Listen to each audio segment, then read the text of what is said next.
বন্ধুরা কুই শাকের পাতা অনেকে তো অনেক রকম করে খাইছেন আর এটা বহুত ধরনের খাওয়া যায়। তো যাই হোক, পুঁই শাকের বিচি মানে ফুল কেরা কেরা খাইছাও, বিচি বা ফুল কেরা কেরা খাইছাও, যদি না খায় থাকো তাহলে এই ভিডিওটা আজকে তোমার জন্য।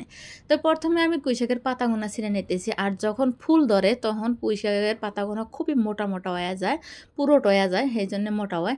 তারপর নিয়ে নিতেছি আমি কুই শাকের যে ফুল আছে ফল আছে দুইটাই মিক্স করে নিতেছি, পাতাও নিছি ফুল ফলও নিছি। আর এই রেসিপিটা খেতে কিন্তু খুবই স্বাদ লাগে। আর এই ভিডিওটা আমি অনেক দিন আগে করে রাখছিলাম, আর এই ভিডিওটা আমি আজকে তোমার কাছে দিতেছি।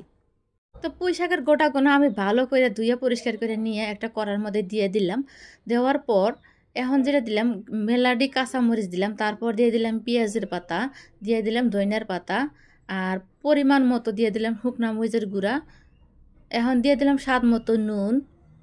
এবার দিয়ে দিলাম জিরার গুঁড়া, ধনিয়ার গুঁড়া, আর যে রাঁধুনি হস আছে না ওটা মিশাল আছে, তারপর দিয়ে দিলাম ধনিয়ার গুঁড়া আর কাঁচা সরষের তেল দিয়া ভালো করে মাহানে রাখবো। যতক্ষণ না এটা নরম হবো ততক্ষণ মাহান রাখবো। আর এইটা মাহানেতে খুবই একটা স্বাদ চলে আসবো। তো যাই হোক, মেলাক্ষণ মাহানের পর এরপর যাইসা গেছে, যে দেখতেছ খুবই নরম হয়ে গেছে গা বস্তুটা। এখন আমি দিয়ে দিলাম কিছু মাছ, আর এটা হলো রূপচাঁদা মাছ, আমি কিউব করে কাইটে রাখছিলাম। সেই রূপচাঁদা মাছগুলো দিয়ে আরও অনেকক্ষণ সময় নাড়াচাড়া করা রাখবো, মানে মাহান রাখবো। মাহানের পর পর্যাপ্ত পরিমাণে আমি দিতে দিচ্ছি পানি। তো এটা বেশি পানি দেওয়া যাবো না, অল্প পানিতেই হবো। আমি চুলায় দেওয়ার পর যখন বলক উঠেছে তখন আমি কিছু কাঁচা জিরা হাতে ডলে দিতেছি, আর এরম করে দিয়ে দেখবা খুবই একটা সুন্দর গ্রান আসে, ওই জন্য দিয়ে দিলাম। দেওয়ার পর আবারও কিছুক্ষণ পরে দেখাইলাম, এই যে এই পর্যায়ে এসে গেছে গা। এটাকে পানি রাখা যাবো না, একদম শুকনা শুকনা করলে ভালো লাগে, খাতে খুবই স্বাদ লাগে। যদি না খায় তাকে অবশ্যই দিও।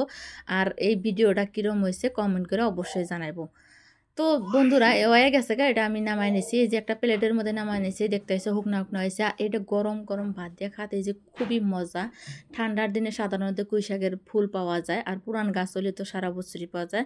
তো বন্ধুরা আমার রেসিপিটা তোমার কাছে কিরম লাগছে কমেন্ট করে অবশ্যই জানাবে। ভিডিওটা ভালো লাগলে লাইক শেয়ার কমেন্ট করে দিও। তো আজকের মতো তোমার থেকে বিদায় নিলাম, আবার আসবো কোনো নতুন রেসিপি নিয়ে। তত টাইম তোমরা সুস্থ থাকো, ভালো থাকো, আমার পাশে থাকো।